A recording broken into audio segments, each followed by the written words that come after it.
Il faut réaliser un perçage et un filetage ici pour permettre à la douille de se fixer.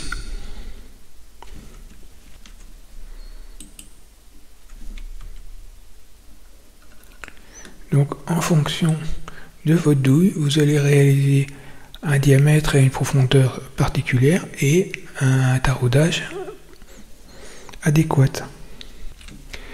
J'ai choisi une douille avec un diamètre de filetage de M27. Je sélectionne ici cette arête et je vais en perçage. Ici, je vais juste percer pour permettre à la douille de rentrer complètement. Et je clique sur OK. J'ai un premier trou.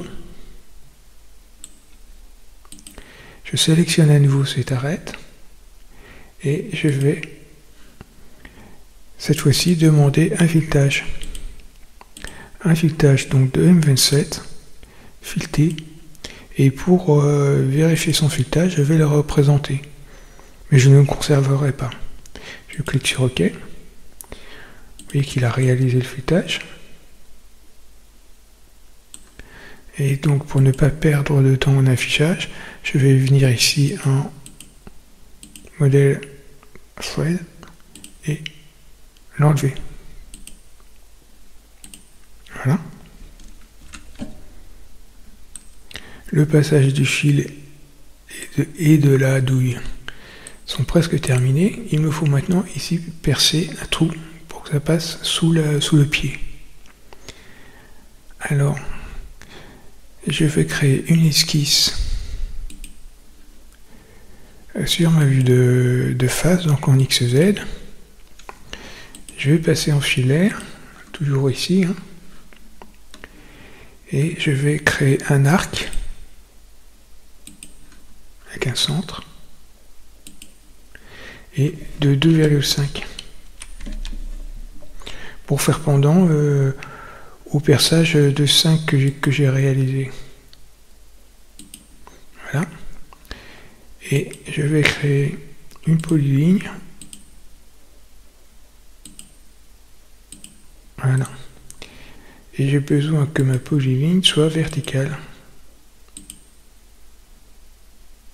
Et il me faut encore que celui-ci et celui-ci soient tangents. J'ai plus qu'à côté la hauteur de ma polyligne et ça devrait être bon.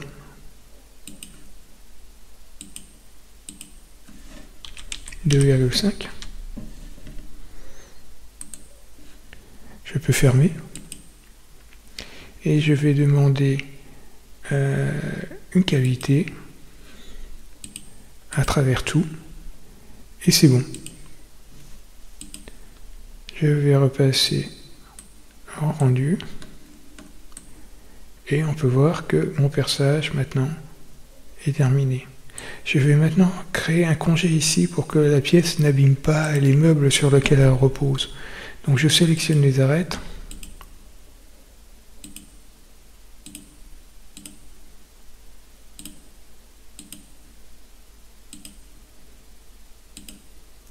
Et je vais venir demander un congé de 1, ok.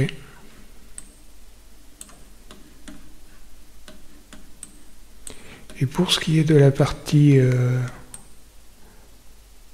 peut-être que ici ce sera peut-être bien de créer un chanfrein de façon à ce qu'on puisse facilement insérer la douille. Voilà. Mon pied est terminé, je vais passer maintenant à l'atelier part. Je dois réaliser cette pièce ici. Et j'aimerais la réaliser avec la face avant. Donc il me faut sélectionner cette face et demander en part une esquisse ici. J'ai besoin d'avoir les contours ici de la face. Donc je vais venir ici en création de projection externe et demander en trait de construction cette face. Et il me crée les 4 lignes externes. J'aurais pu sélectionner segment par segment. Hein. Et je vais maintenant enlever le trait de construction et avec une polyligne, je vais venir ici, me placer sur ma ligne et je vais demander des parallèles ici.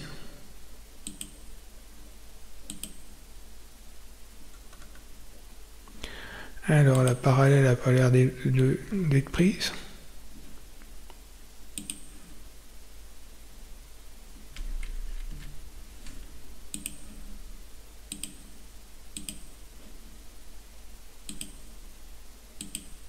Voilà. Mon esquisse est contrainte, je peux sortir et demander une extrusion. La voilà. Je demande donc une extrusion de 10 le long des normales. Voilà ma pièce et je vais pouvoir maintenant ici l'affiner sur ma vue de face. Pour les personnes qui choisiraient ce profil ici, c'est beaucoup plus simple. Vous n'avez pas besoin de créer un anneau comme je l'ai créé ici, ni 4 pièces, mais une seule ici qui vient épouser la forme. Et donc ici, une B-spline qui sera créée à partir d'une révolution, et la B-spline ici se terminera par une polyligne qui vous permettra après de placer vos arches ici et le perçage et le taraudage pour la vis papillon. Je dois créer maintenant cet anneau ici qui vient presser les 4 pattes de fixation ici. Donc sur ma vue de face, je vais créer une esquisse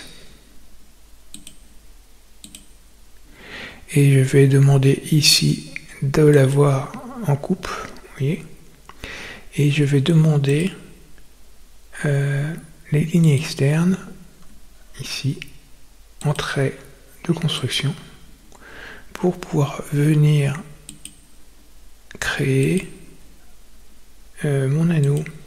Alors ici je vais créer un cercle de 5 et je vais le rendre tangent ici à cette ligne et ici à cette ligne. Et donc j'ai terminé, je peux lui demander une révolution de cette esquisse. Et la direction c'est bien en Z ici, et donc je peux cliquer sur OK. Mon anneau est terminé. Et il me faut maintenant affiner ma pièce à cette forme-là. Donc je veux créer une nouvelle esquisse qui va venir découper celle-ci. Alors je clique sur une nouvelle esquisse, je dis que c'est sur le plan XZ. Comme tout à l'heure, je demande ici la coupe, et par contre ici je vais demander de passer en filaire, parce qu'ici je ne vois pas bien ce qui se passe. Voilà. Comme pour les précédentes, je vais demander les lignes externes. Alors les lignes externes de l'arc, ici et ici. Mais aussi ici, je pense.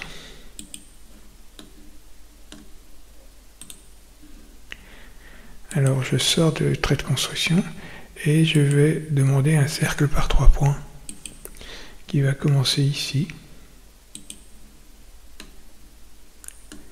et qui va finir là à peu près.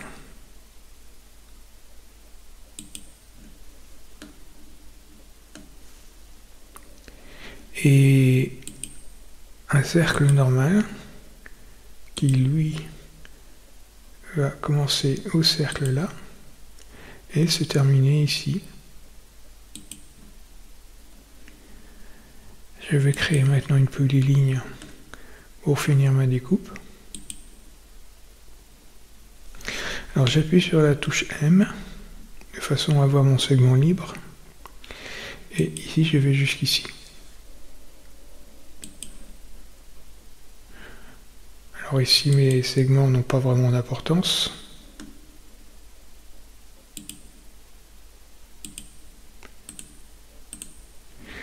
Et je vais enlever les segments surcontraints.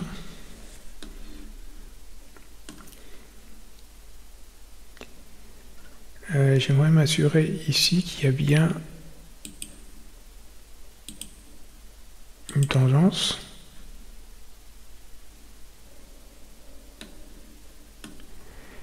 Et je vais maintenant venir côté.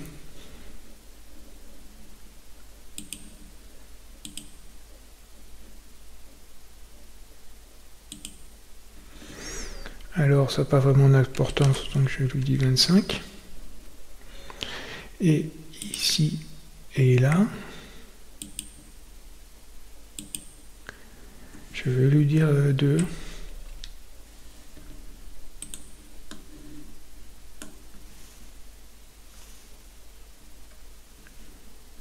Et je vais finir ma cotation ici.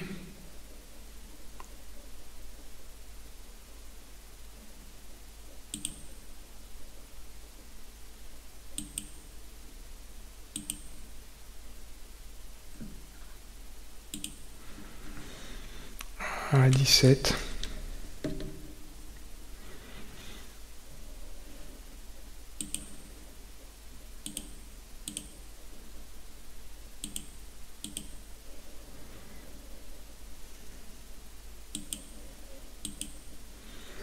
Voilà.